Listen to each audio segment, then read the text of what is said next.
The first data structure we will explore is list. List is used to store ordered collection of items. To understand how list works, think of it as having a grocery shopping list. And on your list, you have things, of course, you want to buy from the store. And this is, I'm going to make up my own list. I have rice, salt, sugar, who doesn't like plantain? And let's say we have ice cream, we have fries, we have butter. So this is my list. Let's say I typed this item on my phone and I have it, say, on a notepad. For me not to lose this list, I need to save that notepad. And now I give a name to the list, and let's say I call it shopping list. Right? So all of this will now be stored inside of my shopping list. Now this is very similar to how we created a variable. We have a variable name, and then we use the assignment operator to assign values into the shopping list. The difference is between variable and list is that if you remember, with a variable, we've only stored one item. So we could have something like say number equals 1, right? Or we can have a message, and inside of the message we have let's say the boy was good, right? Now all of this is still just it's still just a string. Yeah, there are multiple words inside of the string, but it's still just a string. With a list, we can store a collection of related items inside of that list.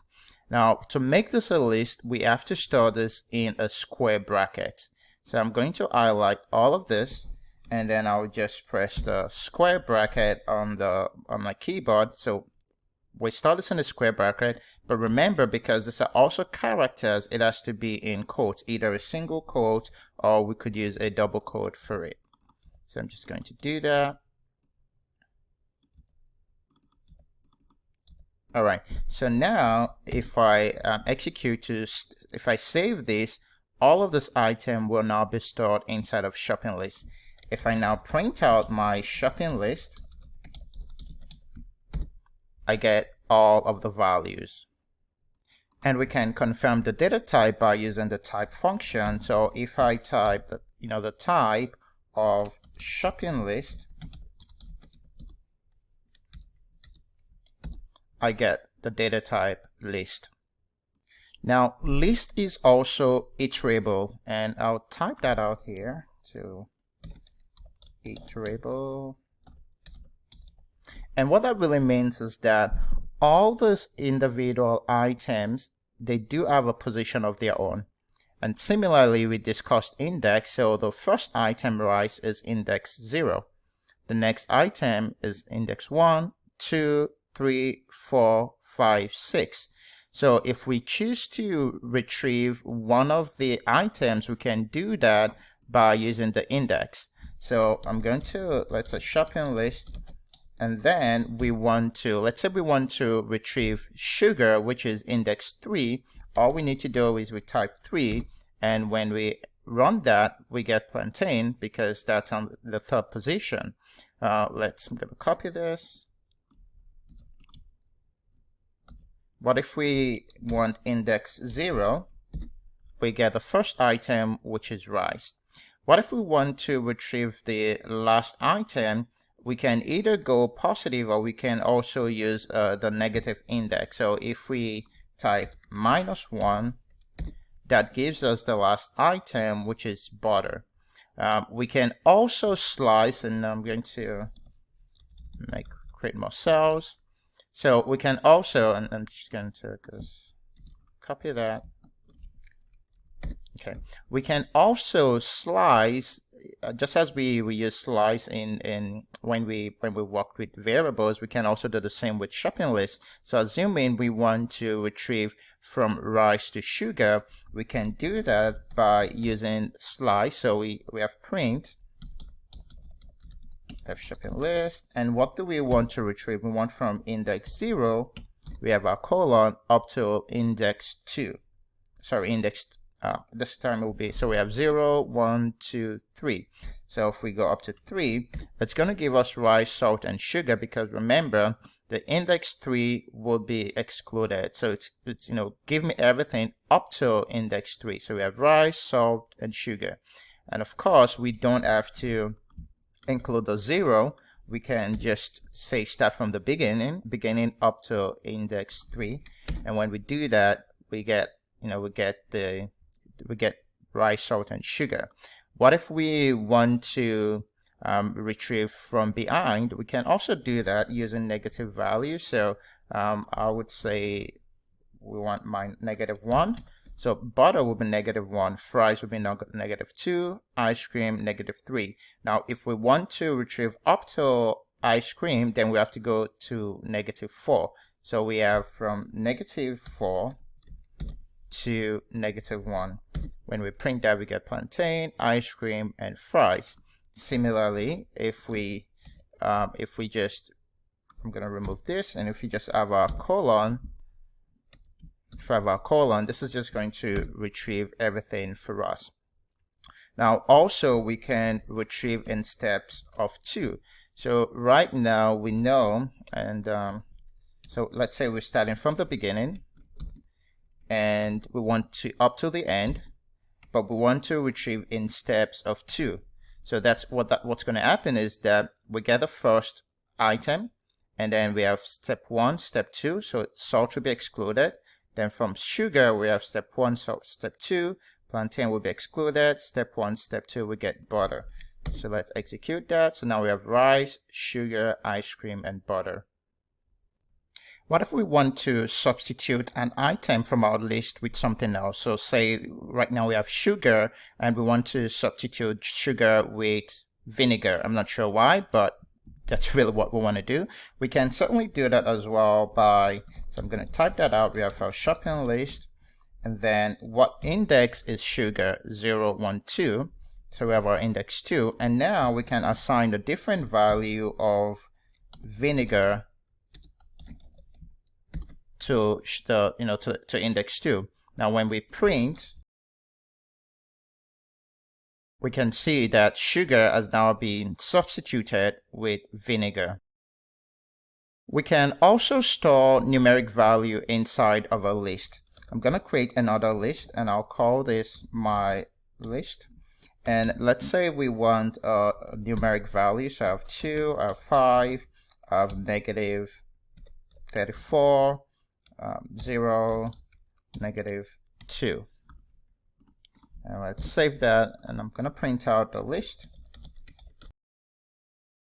And when we print that out, we see that we have our value stored inside of my list. And of course, we can check the type of my list, and we see that that is a list. We can also, I'm going to create another list. Let's say this is my list 3. And now what we want is we want number 1, 6, -4, and let's see, bread. And what I'm showing you is that we can also store both numbers and strings inside of a list. And let's say we have shoes, and then we have 90. That's fine.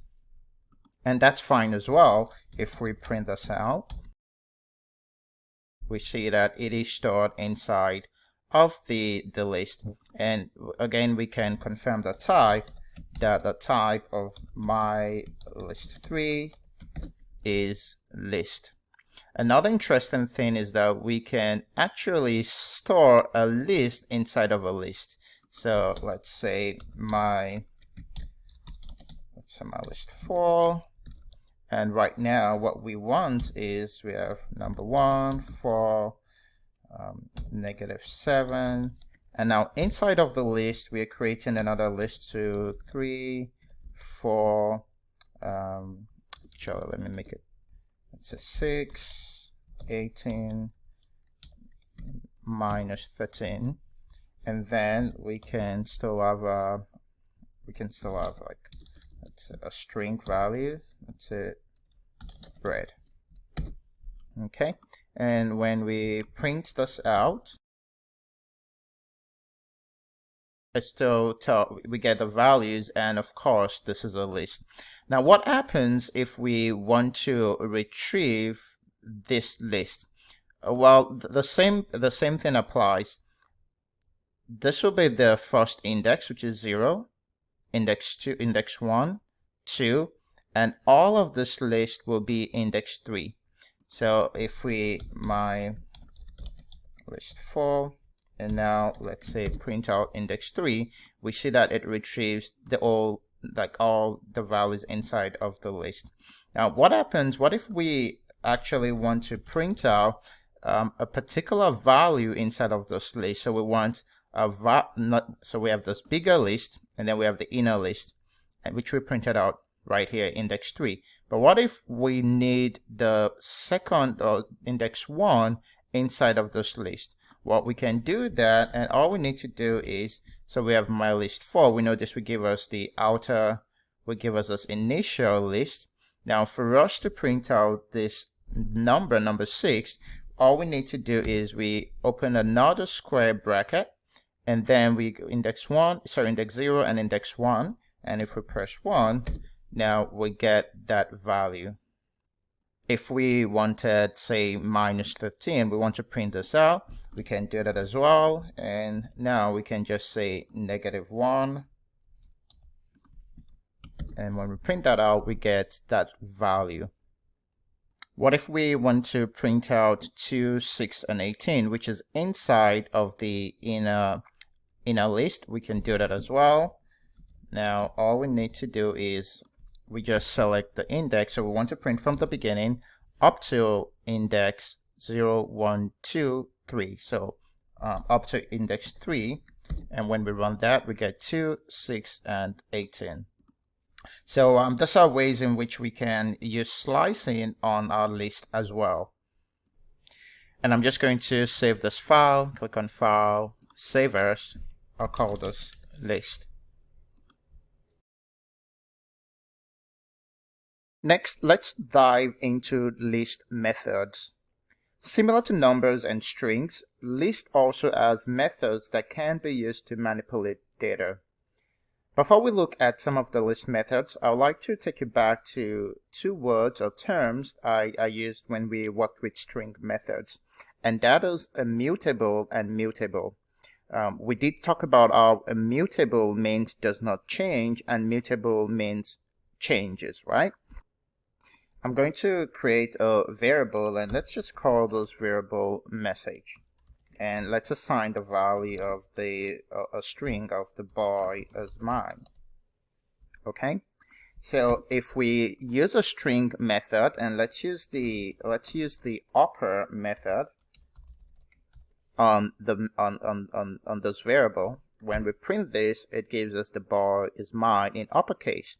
But we know that because strings are immutable, this does not change. This method does not change the values are inside of message. So if we print message, we still get the boy is mine in lowercase, right? So and this is again because strings are immutable.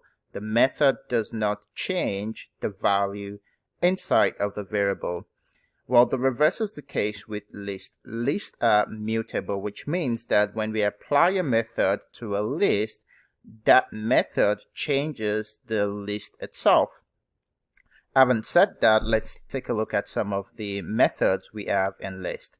So I have the shopping list we created earlier, and I'm just going to save that so we have all of those values inside of the shopping list.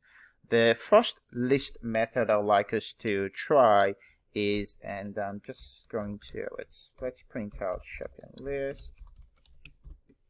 The first method I'd like to try is the reverse method.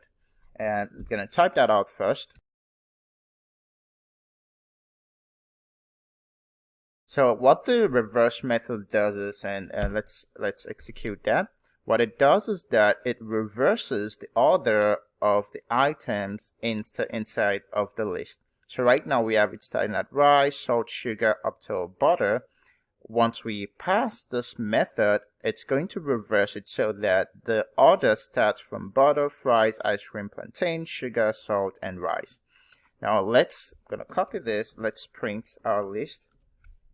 When we print our list, we now see that the values, because lists are mutable, now when we print our shopping list, we get the reverse method is now applied. We have our list now starting from butter, fries, ice cream, plantain, sugar, salt, and rice, and that has permanently altered our, the order in which the values inside of shopping list was before. Let's say we want to reverse it back to the original, how we added initially. All we need to do is just pass the reverse method again.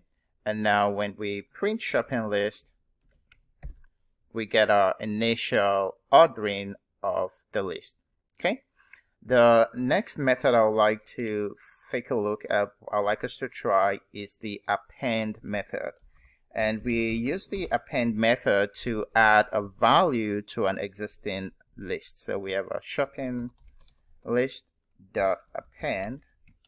So let's say right now this is our list. Let's say, again, you're going grocery shopping and you remember that, while you're in the mall or wherever, you remember that you need to buy another item and you want to amend your list and add another value, another item to your list. We can do that by using the append method. So going to append, and so we have the dot append, and inside of the parentheses, what's the value that we want to add to our list? And let's say we choose to add orange, and then we can enter that. So now if we print, our shopping list, we can see that orange has been appended to our list. Let's say we want to add, let's say we want bananas as well, right? Bananas. And once we run that now, and let's go ahead and print our list. And let's print now. And so the reason we have, I have bananas twice is because I actually ran this twice. And that's fine. I would actually say, because I'd like to show you another method, which is the count method, that counts the number of items, the number of times an item shows up within a list. So you can enter banana twice. So you have 2 bananas showing up in your list. So that's how we use the append. We use the append method to add a new value into the list. Now, obviously, you would have noticed that the item that we add is pretty much added to the end of the list. What if we want to change the position? Instead of having bananas added or anything we choose to add, instead of appending it to the end of the list, what if we wanted, say at the beginning of the list, or a particular, index position? We can definitely do that as well using another method, and that's the insert method. So we have shopping list, and all we need to do is we have the insert, and the insert method takes on an argument, and the argument is where do we want the new value to be inserted. So let's say we want it to be inserted right after salt. So we know rice is in index 0, index 1, index 2. So all we need to do is rewrite index 2. And then what's the value we want to enter? And let's say we want, let's say pineapple. And what's going to happen is, and let's just run this. So, and let's print out our shopping list so it's clear to us. So now we see that pineapple has been added. But look at the way it's done, right? So we know that rice is index 0, index 1, index 2. So because we stipulated index 2 here, pineapple will be added before that index, right? And that's why we see pineapple is added before sugar. So this is a way we can specify a position, an index position we want a value to be inserted into. All right, the next function or the next method I would like us to look at is the count method. So the count method is used to count the number of times an item shows up within a list. If we want to count the number of times bananas appear in our list, all we need to do is type bananas, and when we execute this, it tells us we have it twice in this list. We can of course change this to another value for, say, sugar. It's going to be 1. Salt will be 1 as well.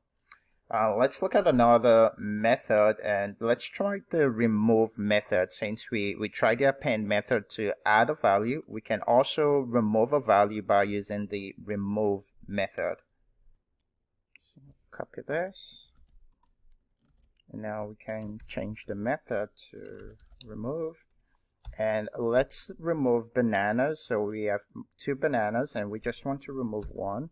And all we need to do is we type bananas, and now when we run our shopping list, we can see that bananas has been removed. Now earlier we used the count function to count the number of times an item shows up, or shows up within a list. What if we want to simply count the total number of items inside of this list? We can use the length function. Now the length function is not a list method.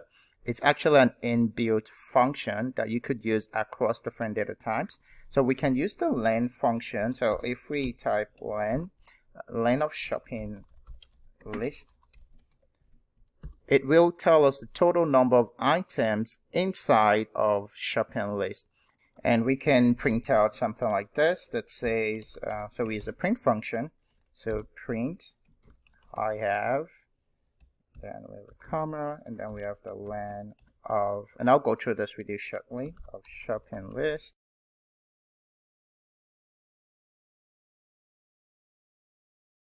Okay, so this is going to print out I have 10 items in my list. So what I did here is we have a string, which is I have, and then we separate that with a comma, and then we use the length function to count the total number of items we have inside of shopping list, and then we have a comma, and then we sort of like concatenate that within another string, which is items in my list. So we get I have 10 items in my list. Okay, so I would also show you where you can find more list methods if you would like to go through it and learn more. So if you click on help and click on Python reference, and then on the Python reference just click on tutorial, and if you scroll down on the data structures, if you click on more on list, this should take you to the page where you'll see some of the the different types of list methods, and we've tried a few of these already: append, insert, remove. Clear simply deletes everything inside of the list. We have index, count, sort, reverse, copy, and you have like examples below. So you can always come here to look at other types of methods that we have for list. I'm going to save this. Just click on File, Save As. I'll call this List Methods.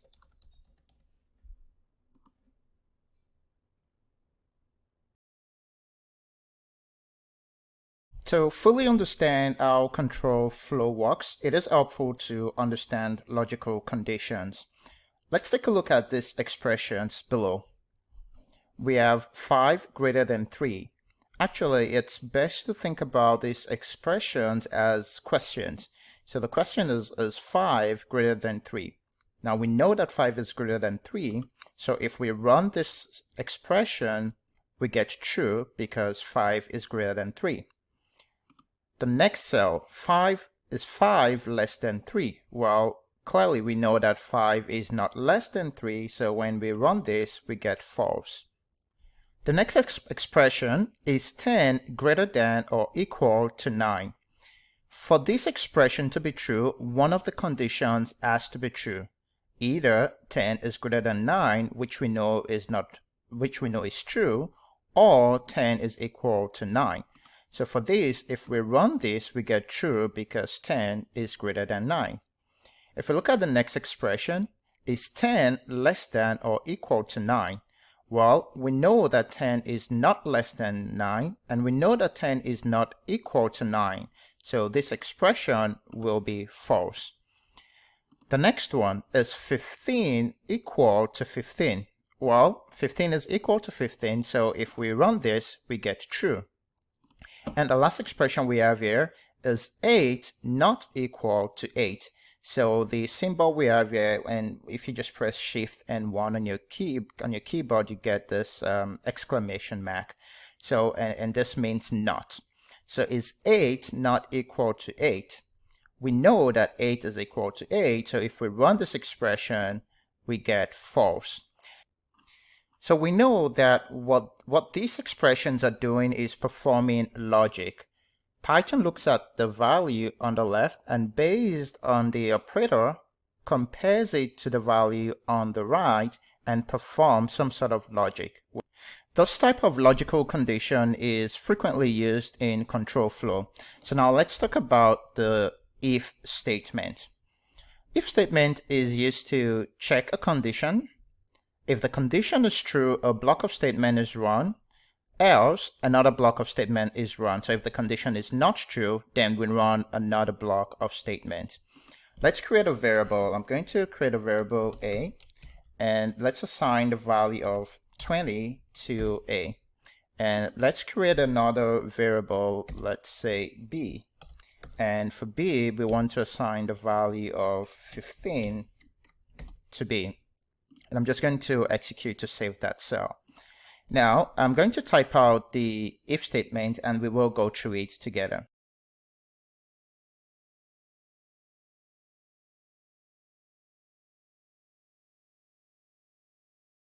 All right, let's go through the if statement. So we have the if condition. If a is greater than b, then we have the colon. And then what do we want to happen if a is greater than b? We want Python to print a is greater than b. Now this is also what we call a block of if statement. Now the reason why when you press enter after you type a is greater than b semicolon, you notice that the print is indented. And the indent is the same as a tab on your keyboard, or if you just enter 4 spaces on your keyboard. But like I said, this should be done by default. And the reason this is indented is because this print statement is dependent on the if statement. So for this to work, it needs to perform this logic first. And what really happens is that Python goes into the variable, we have the variable a and b, and check what's inside of it and see, is a greater than b? If a is greater than b, then what do you want me to do? I want you to print out a is greater than b. Now let's run this and we see that a is greater than b is printed out. Well, there could be another condition. What if a is not greater than b, which means b is greater than a? Then what do you want me to do? So this is where we can add another condition, and the way to do that is we have else if, so elif, and this just really means else if a, and we can say b is greater than a. Now what do you want me to do? I want you to print b is greater than a. All right, so this is another condition. If we run this, nothing would really happen because at the moment a is still greater than b, right? But what if we change the value of b to 30? And let's save that. Now if we run the cell, we get b is greater than a. Well, there's a possible third condition, and that is a equals to a, or is b equals to b, right? Well, is a equals to b, or is b equals to a, which really means the same thing. Because if we think about it, so far we have two conditions. A can be, either a can be greater than b, or a can be less than b. The third possible option is a equals to b. So we can have that condition as well, and to do that, we have else print a is equal to b. So now if we, and I'm going to run this first, and we still get B is greater than A because 30 is greater than 20. Now what if we change A to 30 and we save that? When we run this cell, we get A is equal to B. All right, so let's take a look at the steps we need to take. First, we need to create two variables. The names of the variables will be number and greetings. Next, we have to create an input variable called name. And the third step is we need to print greetings and name. The fourth step would be to create another input variable, and the name of that variable will be play. And then we create our first if condition. Then we print out a statement. And then we create another input variable, which will be guess. And then we create also the last if condition. So let's start with step 1.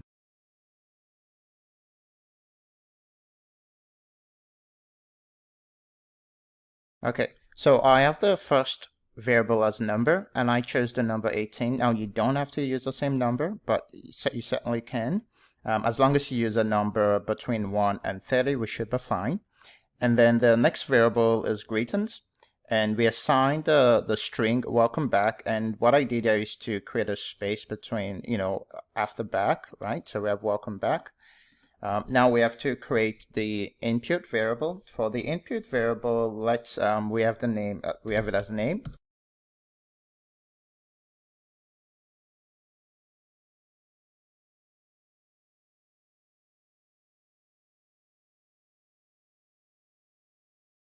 Okay, so for the input variable, we have, like I said, the name is name, and then the string will be hey there, please confirm your name. So we want the user to enter their name at the step, right? Now the next would be to print out a greeting. So we have print, and what we want to do is we want to print greetings. And we want to print that with any, like the inputs, whatever name the user enters, we want that to be printed out, right? So we have print greetings plus name. And the next step would be to create another input variable called, and that will be play.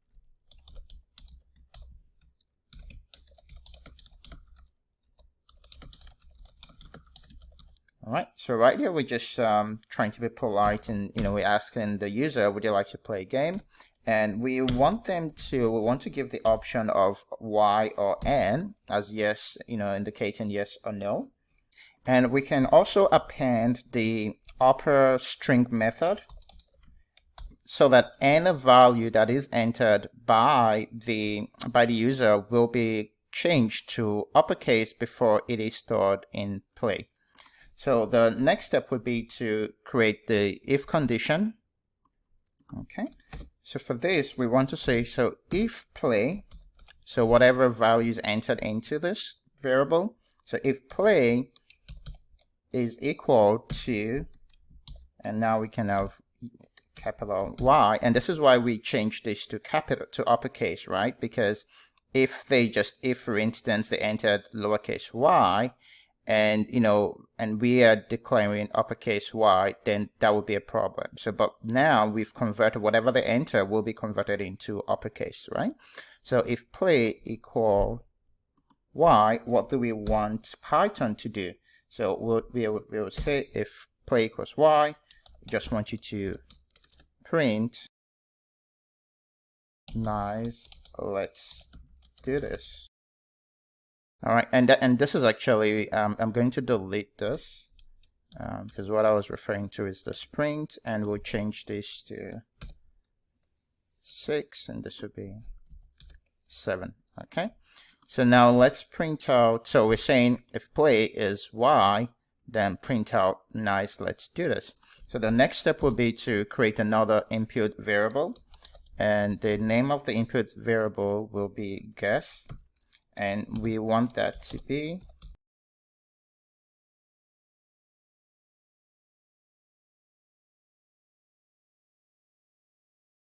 and we want to create a space. So now we create the if condition.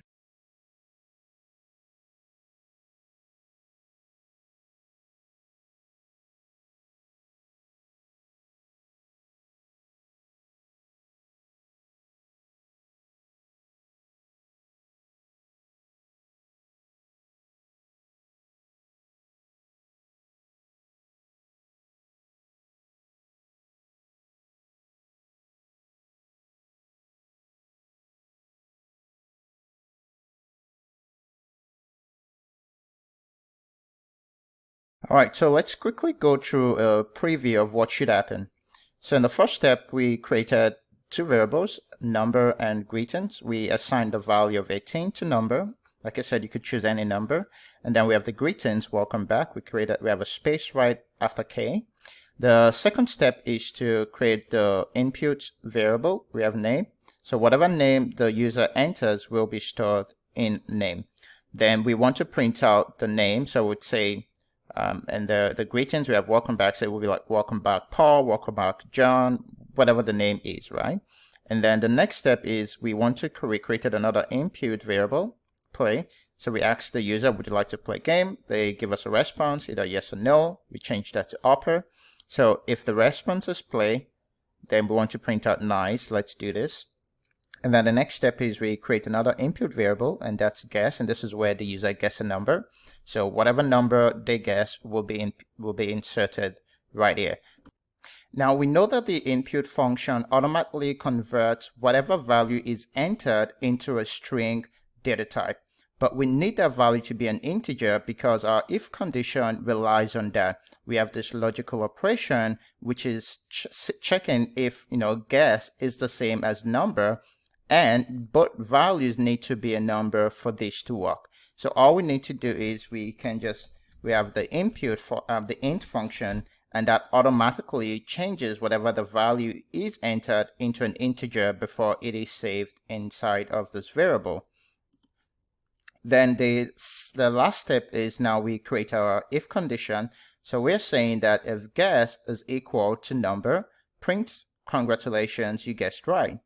Else, if guess is less than number, we want you to print nice try, but it's a little higher. And then the last condition is if none of this is true, then print nice try, but it's a little higher. So now let's run. So we get our first prompt, which is it's asking for the name, and here I can just type, let's say Paul, and when you enter, it's a welcome back Paul. And another thing we can do is, well, let's run this first, right? So would you like to play a game? And I say yes. Paul says yes. Please guess a number between 1 and 30. And when I guess the number 20, it's a nice try, but it's a little higher. Now, another thing I wanted us to do is we can, because right now it's showing Paul as lowercase p. What if we want to also change that to a capital or uppercase P? We can use the capitalize. So we can just type dot capitalize. So we use that function, and let's run this again. So we get, hey there, please confirm your name, and let's say Alex.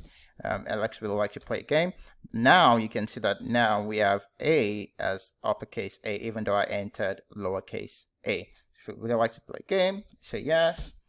Please guess a number between 1 and 30. And let's say, let's say we guess 26.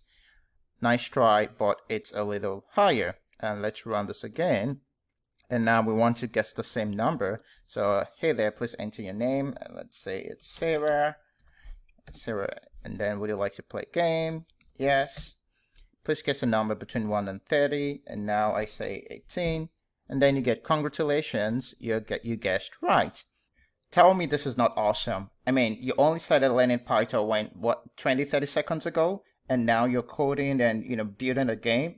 Congratulations, you've done really well. Now we are not done with this game yet. There's still a couple of tweaks we need to do to complete this project, but we will finish that once we learn while loops or while statement, and that's what we'll be looking into next. Next, let's take a look at the while statement. While statement is used to execute a block of code repeatedly as long as the condition is true. The while statement is also referred to as a loop statement because as long as the condition remains true, the code keeps running in loops. Now let's take a look at what the syntax looks like. We have the while condition, and then we have a semicolon, and then we have an indentation where we have the block of statement. So if we take a look at this, and this is just to see, show you how it works. So we have the while condition here. So we're saying while 2 is greater than 1, print yellow. Now if we run this cell, what we see is that it just keeps printing yellow, yellow, yellow.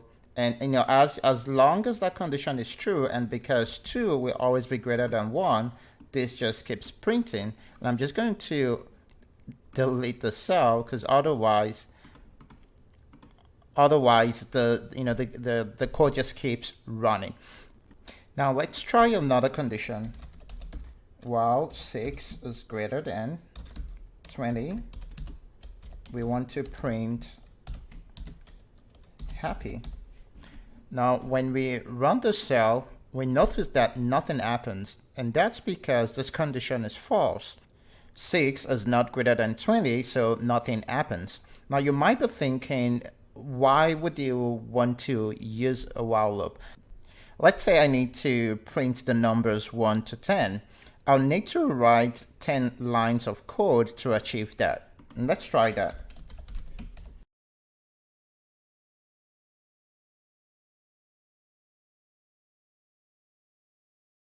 And maybe I can just copy this, and let's say we paste. Now I can change this to 5.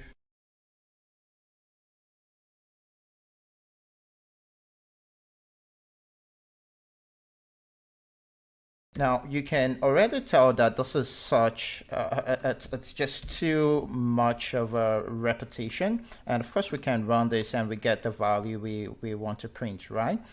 But is there a better way to do this? Because we can see that there is a pattern with this code, right? We're just printing values in increment of 1. Now, you have to start to think, is there a better way to do this rather than typing out? Because imagine if we have to print out 100, between 1 to 100, you really can't be doing that. It just doesn't make sense. We can use while loop to achieve the same thing with a few lines of code. So I'm going to show you how. I'm going to write out the code first, and we'll go through it together.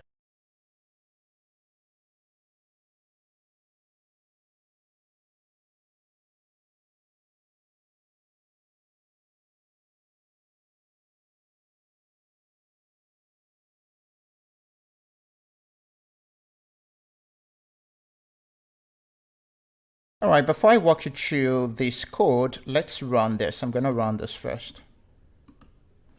And we can see that we get the same thing with just this few line of codes. We get our values 1 to 10, right? So what do we have here? We have the variable number, and we assign the value of 1 to number. The while loop is saying, while number is less than or equal to 10, I want you to print number. So right now we know that the value of number is 1. So Python is going to print number, and it's going to be saved again in the inside of the variable number. But then we are reassigning another value to this variable. And what we're saying is print out number, which is currently 1, plus 1. So number, which is 1, plus 1 is 2, that will be saved inside of number. The loop is going to run again. What's the value of number? It's currently 2. Is 2 less than or equal to 10? Yes, it is. So it's going to print out 2. It will be saved there. Now we have 2 plus 1. That becomes 3. Then it's going to run again. Is 3 less than or equals to 10? Yes, it is. It's going to print 3. Have it saved there. Now 3 plus 1 will be 4. That will be saved inside of number. And it's going to keep going and doing that until we get to 10. So it's 10 less than or equal to 10. Yes, it is. It's going to print that number out. And then 10 plus 1 is 11. At this point, 11 is not less than or equal to 10. Then and that's just going to terminate that loop. Now if we and to show you, if we print out number, we can see that the value inside of number is 11 because it gets to the number 10, and then 10 plus 1 becomes 11. The cool thing now is if we need to, let's say we want to print out numbers 1 to 100, we really don't have to do anything. We just need to change that value right here. And if we run this, in a matter of split seconds, we have that value has been generated for us. Just imagine how powerful this is. I mean, how easier can it get to, to be able to perform such a function, right? And we can even combine the while loop with logic. So let's say, for instance, I want to print out all the even numbers between, between 1 and 100. I can easily do that as well.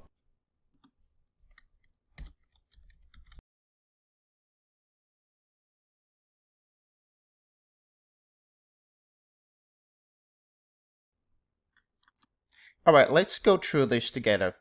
We added the if condition, and what we are saying is whenever number, the value inside of the variable number, is divisible by 2, remember we use this operator. This is the modulo operator, and what it does is it divides two values, divides, a value, and see if there's a remainder, and it prints out that remainder, right? So what we are saying is this: if number divided by 2 gives us 0, print out that number. So Python goes into number. It's right now 1. 1 divided by 2 will give us some sort of fraction. It ignores that value, right? Then we have 1 plus 1. Number becomes 2. We divide 2 by 2. There is no remainder. The remainder will be 0. Python prints out 2. Then this value becomes 3. 3 divided by 2 gives us a fraction. Python ignores that. We have 3 plus 1. The number becomes 4. And then we have 4 divided by 2. There is no remainder. Python prints out 4. And then 4 now comes down there. 4 plus 1 becomes 5. And it just keeps looping around. And by that, now we have all even number from 2 to 100. We can also, if we choose, what if we want to print out all the odd numbers? Well, we can, instead of saying equal, we can just change this to not equal. And when we run this, now we get all the odd numbers gets printed out. Just imagine how easy it is for us to, perform this function with just this few lines of code.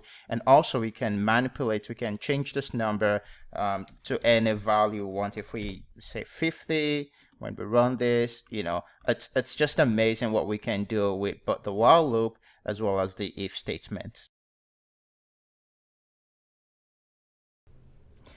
Now that we know how to use while loops, let's see how we can apply it to our guessing game project.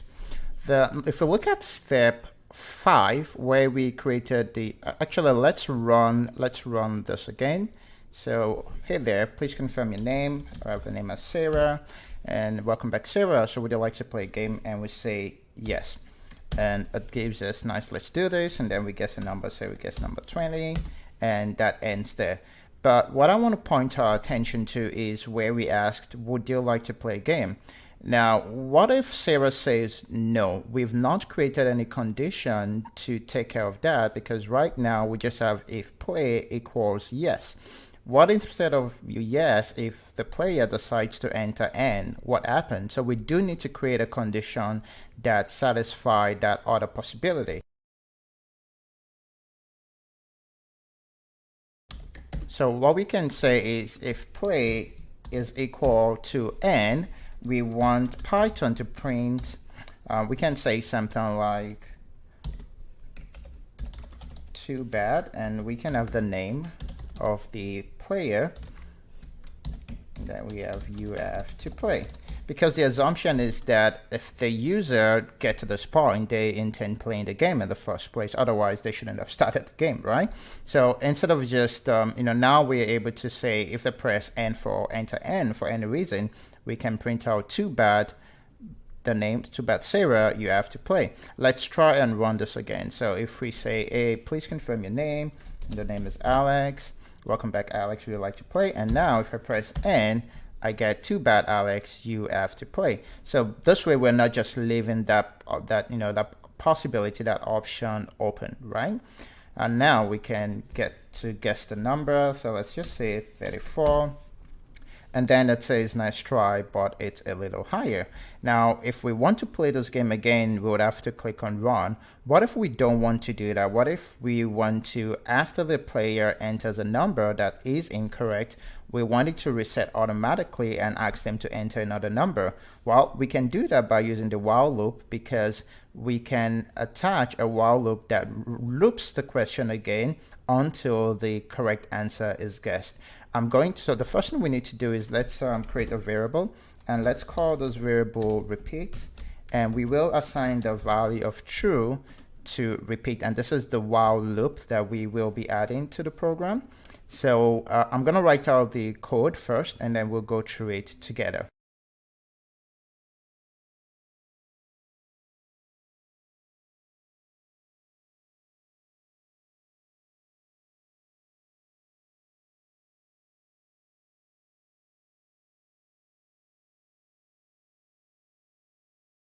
Okay, so let's go through this. So the first thing I did was to add the while keyword and then the variable repeat, which we set already to true, all right? Because that, as long as this is true, then this loop will keep on going. The next step was to make sure all of this code from this input statement up to this last else statement is a block of code that falls under the while loop, right? So now what we're saying is, and perhaps we should, okay, yeah. So if we then look at under this condition where we're saying, if the user gets the right number, we want to print out congratulations, you guessed right. And now we have the repeat, we have the while loop repeat, we're setting it to false, and that's just going to terminate the loop. So we're saying that once the user gets the right answer, terminate that loop. We don't want that loop to go on anymore, so we say false, and that terminates the loop. By the way, this should be lower. I'm gonna change that to lower, and now let's run this. And when you click on run and nothing happens, just click on kernel, because it might just mean that we need to refresh the kernel, and click on restart and run all. Restart and run all. Okay, so now we have, hey, please confirm your name, and I'm gonna type Alex. Would you like to play a game? Let's say I say no. It's gonna say, too bad, Alex, you have to play. Now let's guess a number. I guessed the number 3, and you notice that now immediately we get the prompt to guess another number, and that's because the while loop is now in action. If we guess another number, let's say number 25, we get nice try, but it's a little lower. Let's try again. Guess the number, let's say 14. Nice try, but it's a little higher. And now let's say we guess the exact number, which is 18. We get congratulations, you guessed right. And now because we have the false, that's, once this action, once guess is equal to number, we want to end the loop by once we have false here, that ends the loop from running again. So what we can also then do is we can assume that the game is over at this point. So we have print game over. Okay, something like that. All right, so let's run this again. So we have to name. Let's say the name is Frank. Welcome back, Frank. Would you like to play a game? Say yes. Please guess a number 23. Try again, and now we guess 18. Congratulations, you guessed right. Game over. Well, at this point, I would say a big congratulations to you, not just to Frank, but to you. You've done really well. You've been able to build your first game, and this is something you can share with friends and family to see, to show them how much you've grown and what you've learned so far in Python. Next, what is for loops all about? We use for loop to iterate over a range of values. Right here we have the variable a, and assigned to the variable a is a list. Inside of this list, we have the letters A, B, C, D, E, and F. I'm going to write out a for loop statement, and we'll go through it together.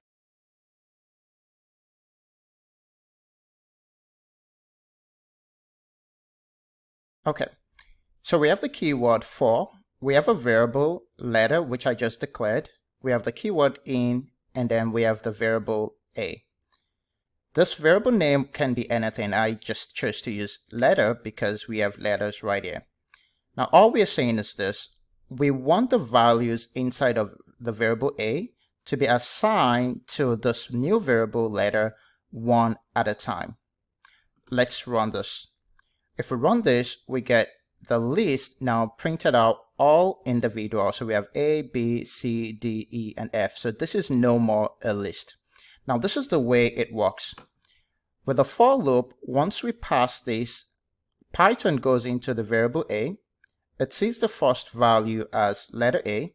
It assigns that value into this new variable, letter, and then it performs this function, which is to print letter. Once that is printed, which is A, it loops around again and iterates to B.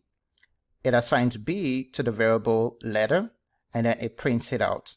And it does the same thing for C, D, E, and F. We can use for loops with numbers as well. So if we say for, and let's declare, let's say for X, we could use the variable X for X in number print X. When we run this, we now see that this list has now been printed, each as, and this will be then as integers. And we can confirm that this is an integer by using the type function. So if we have type of X and we run this, it shows us that it's an integer. Now another way we can achieve the same result, instead of typing out the values 1 2 3 4 up to 9, we can use the range function. Now the range function is, so we have a starting point, which is where we want to start the number from, and up to where we want to end the number, which is 10. So this is the same as having 1 2 3 4 up to 10, right? Well, up to 9, because this, when we use the range function, it prints out up to the last number we declare. So now we can have for numbers in range of this, we want to print out numbers. So when we run this, we get 1 to 9. And using the range function is more efficient because now we can easily change the values here to, let's say if we want to print up to 49, so 1 to 49, we just change that to 50, and when we run, we get that. And we can change it again. Let's say we want up to 500, we run that, we get our values printed up to 499. I'll just change this to, I'll change this to 50. Actually, let's make it 10. Okay. What if we want to print out each letter in the word Python?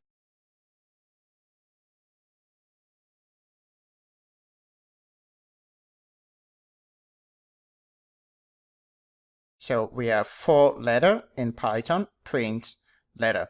And now we can get fancy and even do something like this. Current letter.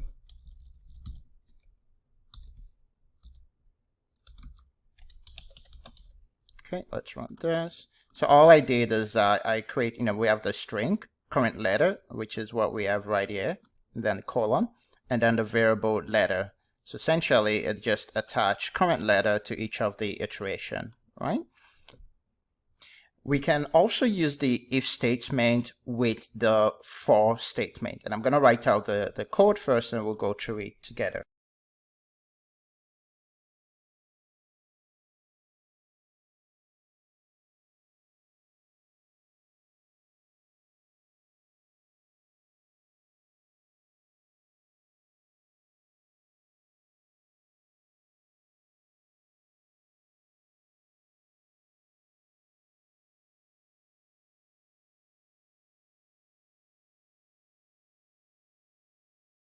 Okay, I'm going to run this first.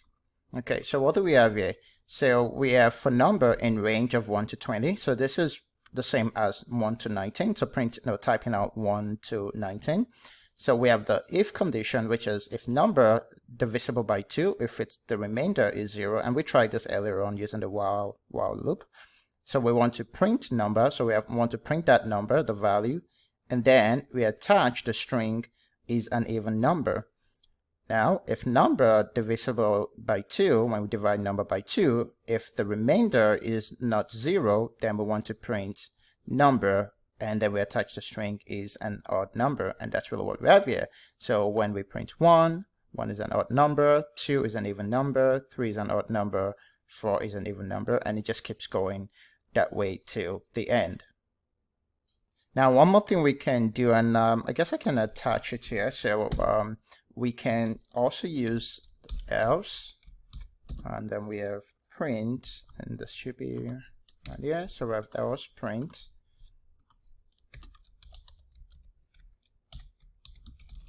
I love Python.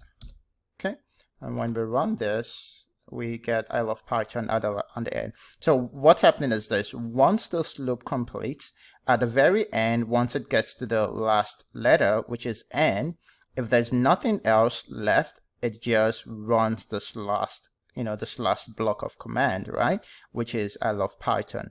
So we get Python, and at the very end, we get I love Python.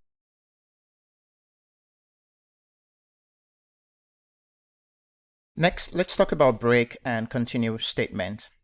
Break statement is used to exit a for or while loop.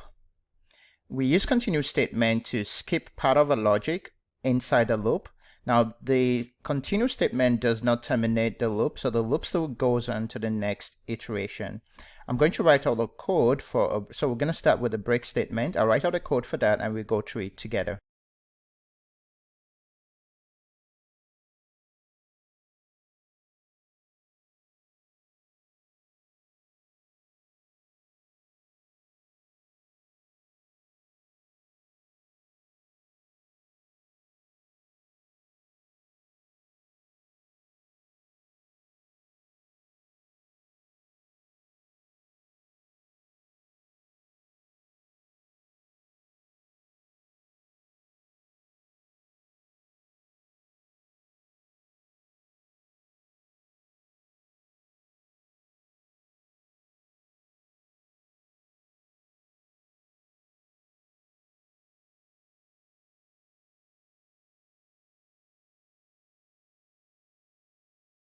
All right, so we have this tuple named numbers, and inside of the tuple, we have the element 1, 2, 3, 4, 5, 6, 7, 8. Assuming we want Python to sum together the first 4, so 1, 2, 3, 4, we want Python to sum together the first 4 elements inside of this tuple. How do we do that? So again, we have the tuple, we have 1, 2, 3, 4, 5, 6, 7, 8. We create a variable, sum num, and this is where we want the values that are summed together. This is where we want it to be saved. So we want that to be saved inside of sum num. We assign an initial value of 0 into sum num, and then we create another variable, count, and we have an initial value of 0 for count as well. Count is because each time we're going to use a for loop, which is going to loop through the iteration of numbers. So each time Python loops through, we want that to be counted. And that's why we create this variable count, and we have a base value of 0 as well. All right. So let's go through the for loop. So we're saying that for x in numbers, x is just another variable we're creating. So Python is going to go into numbers. It's going to see the first iteration, which is 1, right? It's going to save that 1 in x. Okay. So that's really what this line is. So for x in numbers, and then it's just going to keep going, and we've gone through this already, okay? But now we're also saying under the statement we want sum of number to be equal to the sum of number plus x. So the first value of 1, once it's saved in x, then Python is going to run this line of code, which is it's going to add 1 to 0, because right now sum of number is 0. So we're saying add x to sum of number, right? So again, the first value will be 1, which is going to be x. It's going to add that to 0, and that's going to make sum of number 1.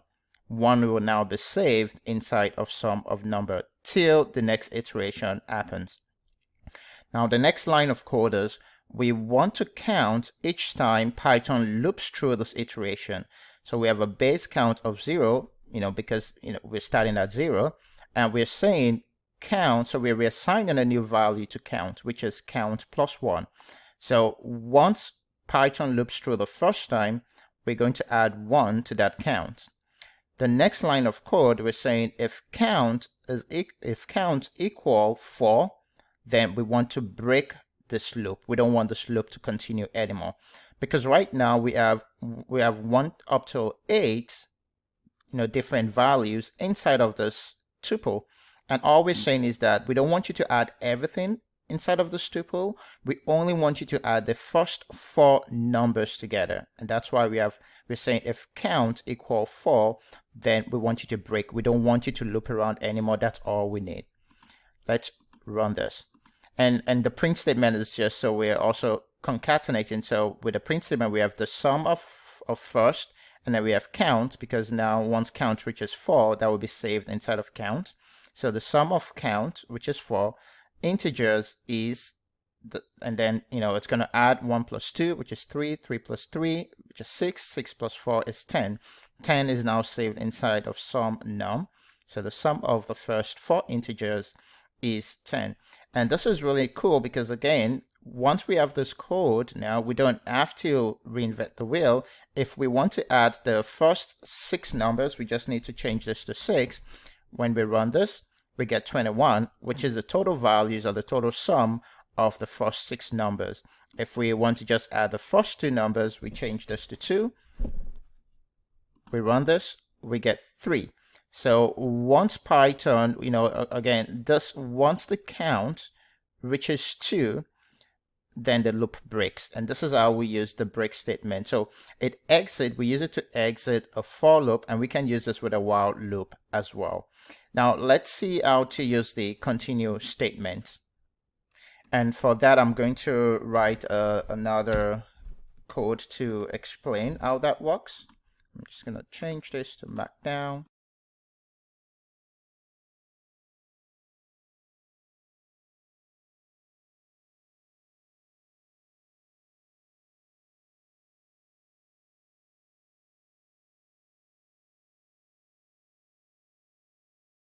Okay, so right here I'm using the range function, and we know range 7 is the same as having 0, 1, 2, 3, 4, 5, 6 up to 7. It doesn't include 7. So the range of 7 is the same as this tuple that I have right here. Okay, so we're saying for x in range of 7, we have the if statement. So if x equal 2 or x equal 4, I want you to continue. So you remember again, once this loop starts, Python will go into the first element inside of this range, which is 0. It's going to assign it to x, and it's going to print x. Actually, let's just run this first. So now we see that the values we get are 0, 1, 2 is skipped, and then 4 is also skipped. So we have 0, 1, 3, 5, and 6.